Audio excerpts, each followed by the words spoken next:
Hi, boys and girls. Today in math, we are going to take a look at the results of the survey that we did in our D2L classroom page. So a couple of days ago, I wanted to know which chocolate bar the boys and girls in our class would prefer.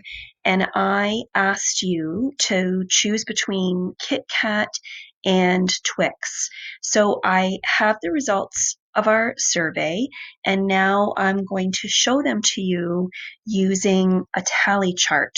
A tally chart is a quick and easy way to share information. So on my tally chart, you can see here that I have a picture of the Kit Kat and a picture of Twix, and underneath number of students, I'm going to use my pen to tally the number of students who answered. So first of all, let's start with Twix. I'm going to pick up my pen and count along with me. We have 1, 2, 3, 4 students who said they prefer Twix. Next, we're going to put the tallies for the number of students who said they would prefer Kit Kat. And for that number, we have 1, 2, 3, 4, 5, 6, 7.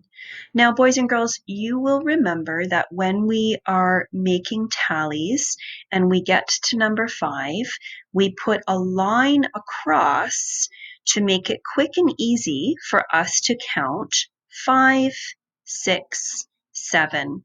The line across reminds us it's a group of 5 and we don't have to count individually. We can just say 5 and then carry on 6, 7. So it's quick and easy for us using a tally to see that 7 students chose Kit Kat as their favorite and 4 students chose Twix as their favorite. Now, I have 2 questions for you before we finish today. My first question is, can you tell me how many people answered the survey in total? And my second question for you is, can you think of a question that you would like to ask the class? If you were going to do a survey of our class, what would you like to ask them? You can send the answer to both of these questions to me by email.